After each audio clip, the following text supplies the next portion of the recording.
This is Rob Tobin for Boxing Social in association with Betfred, joined here today by promoter Dmitry Salita. We're here at the Fury-Wallin press conference in Las Vegas. How are you, Dmitry? I'm doing great, and you said it right, Wallin. Yeah, I've been trying, I've been practicing, I've been listening. I actually asked Otto and he told me the correct pronunciation, so I'm glad I did it right. You just told me that you watch Boxing Social. Thanks very much. I do. I love your boxing channel on YouTube. Everybody, subscribe to the Boxing Social. Thank you very much. And also subscribe to Salita Promotions YouTube channel as well, while we're at it. Okay, I'll let you have that one. You gave us a shout. You can do your thing as well. No problem at all. Talk to me about the fight. Tyson Fury against your man, Otto Wallin. We're very excited about the opportunity. Otto's an undefeated fighter. He has passed every test that's ever been put in front of him. The biggest one has been Adrian Granat, that he passed with flying colors. Obviously, this is a big fight for him, a big step up in competition. But I believe that on Sunday morning, the whole world is going to know who Otto Wallin is, and he's going to be one of the biggest names in sports and the biggest name in the heavyweight division. Spoke to Otto. I asked him, apart from himself, of course, if he would be stepping in the ring with the best heavyweight in the world on Saturday. I won't tell you his answer. Do you feel that Tyson Fury is currently the best heavyweight in the world? Yes, I feel that he is, definitely. I mean, look at his resume. He's beat Vladimir Klitschko when he was on an unbeaten reign. He has arguably beaten Deontay Wilder. So he's definitely a great fighter, a great personality, and has proven his worth inside the ring. However, what I do want to say is that before he fought Wilder, he looked average, I want to say, in those two fights. And he looked sensational with Tom Schwartz.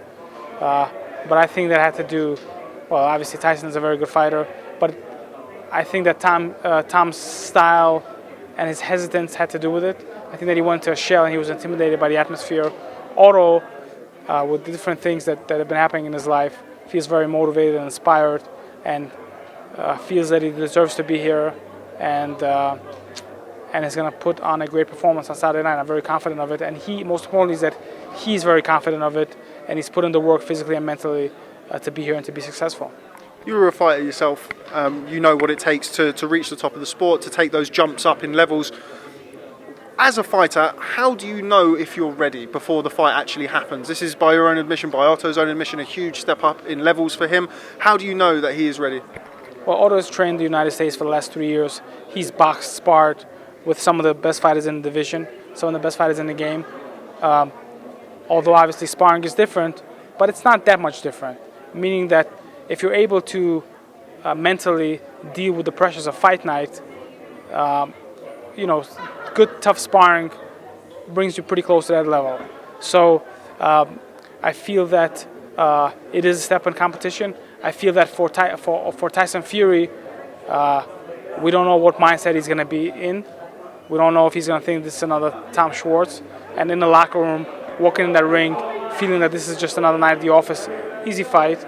And then when Otto, has a game plan and executes it and answers back and hits him hard and hits him many times, then Tyson's mindset in the middle of the fight may change. And I know as a fighter, it's very difficult to step it up in the middle of the fight when you expected something and something completely different changes.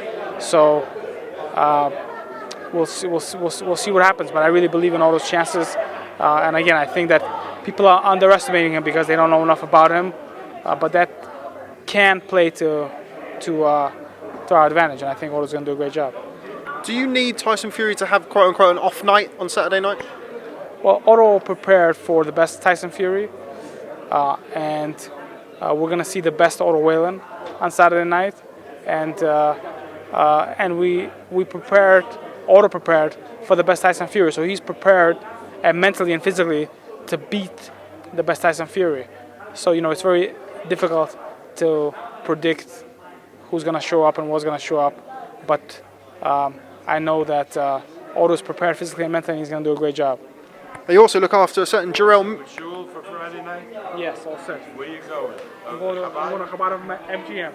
We've got Bob Arum is just interrupting our. Has an MGM? No, Israel's coming down. Oh, yeah. Invite Israel.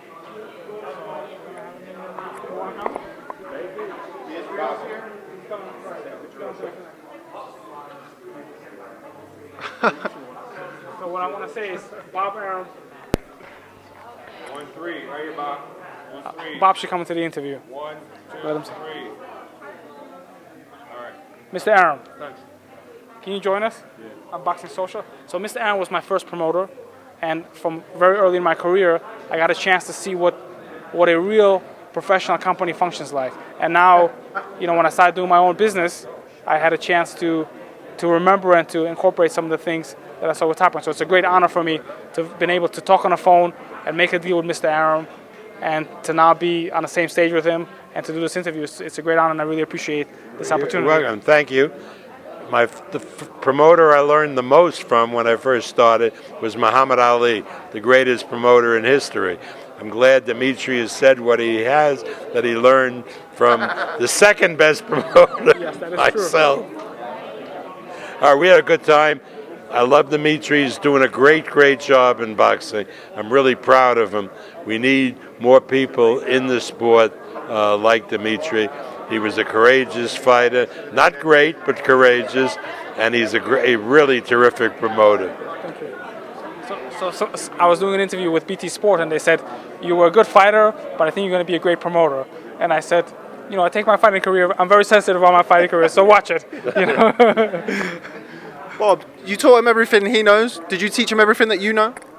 No, of course not. I got to save it for myself. I'm a businessman. Okay, Bob, I'm actually looking to catch up with you later on, so maybe we can do that. Yeah? Pleasure. Okay, brilliant. So, back to you, Dmitry. Just 1 second. We were about... This interview, in boxing, you never know what happens. You never know what's going to happen in boxing, that's right. You get more and more excited. Where were we? Okay, yes. Jarrell Miller. Jarrell Miller. I'm looking for John. John, he stepped out with Bob. He stepped out with Bob. Jarrell Miller, somebody else you look after. I've been asked by many people, both on social media and here, about a fight with Joe Joyce. Joe Joyce has been very vocal about that on social media. What can you tell me about that fight? I think it's a fight that we don't have much to gain in, and Joe Joyce has to accomplish a couple of more things in his career before that fight can become as big as it can become. But Joe Joyce is kind of making a name for himself off of calling out Jarrell. He hasn't really done anything to merit it. Jarrell was just going to fight in one of the biggest fights in the sport of boxing against Anthony Joshua. Then, Joe Joyce is just trying to attach himself to go beat. I mean, Joe Joyce is obviously a talented fighter, but he still has loads of things to prove before he can legitimately call out somebody like Jarrell Miller. What can you tell me about Jarrell's current status? Is he able to box? Is he still banned? What can you tell me about that? As of today, he's still suspended. The WBA suspension is hopefully going to be up soon. But then obviously, every state has their own athletic commission, and hopefully Jarrell will be able to work on what we're working on and finalize it and announce something exciting in the near future. Do you have a formal date? Was there a formal ban imposed by the WBA? Was there a specific timescale? It's a 6 month. It's a 6 month ban starting from March. So it should be coming up soon here. Do you feel that Jarrell's profile, for right or wrong reasons, I think it's fair to say wrong reasons, has been enhanced by his kind of infamous performance-enhancing drug scandal?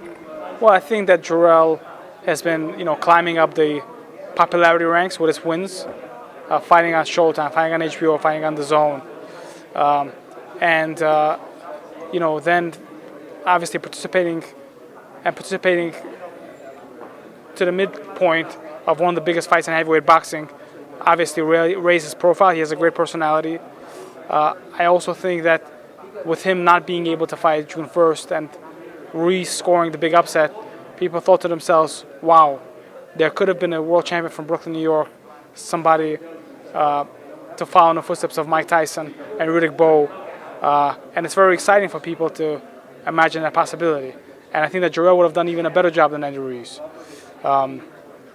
But life happens, and we have to deal with the fallback. So Jarrell is arguably the best undefeated heavyweight in the world. Definitely the best American heavyweight.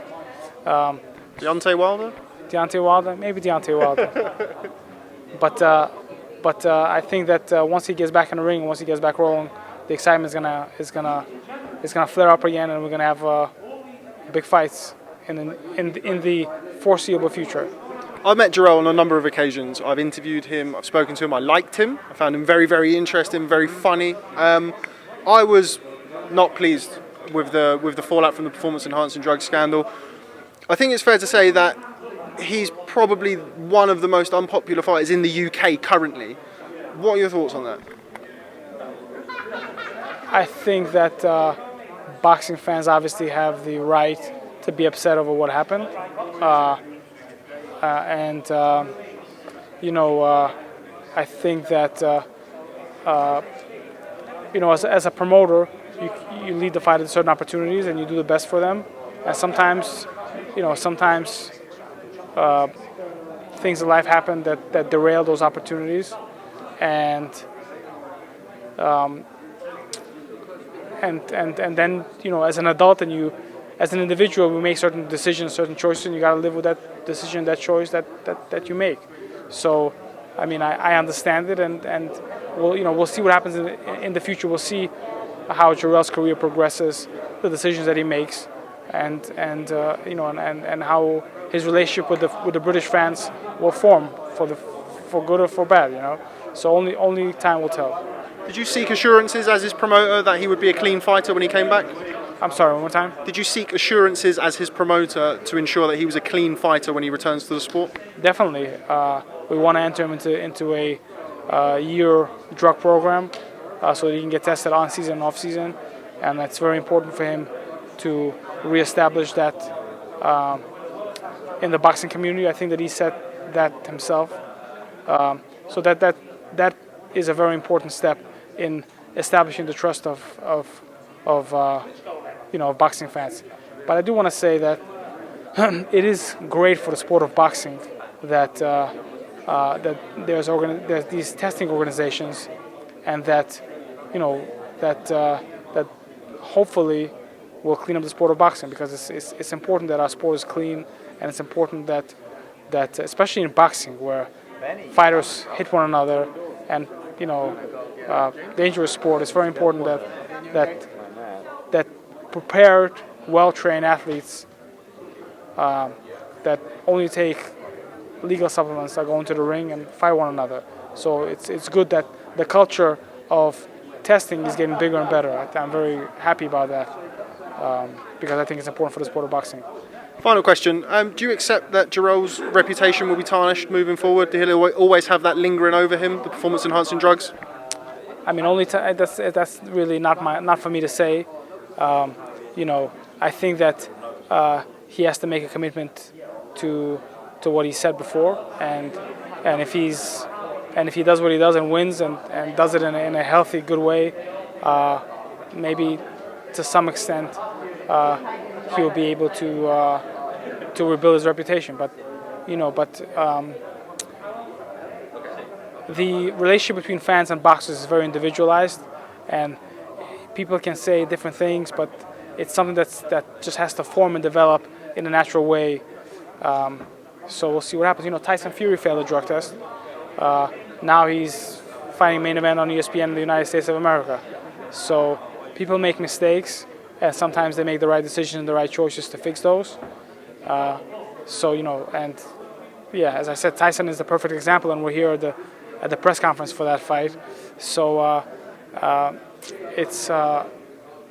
people make mistakes and people repent and are stronger for it. So we're hoping that that's the case with Jarrell. I think that's very important, and I appreciate what you said about entering him into year-round testing, similar to what Canelo Alvarez had with VADA testing following his failed test for clenbuterol. Lost where I was going with that. Okay, Dmitry Salita, thanks very much for speaking to Boxing Social. I appreciate you answering my questions. Not easy ones to answer. Thanks very much. Look forward to catching up with you soon. Thank you very much, and I'm boxing fans in the UK and the United States, because I watch Boxing Social in the United States, so I know there's loads of boxing fans that watch Boxing Social in the United States as well, even though you're British-based. But tune into ESPN Plus, check out this exciting heavyweight fight with Fury-Wallin taking care of business September 14th. Thank you, guys. Dmitry Salita, thanks very much. Thanks, man. Thank you. Appreciate it.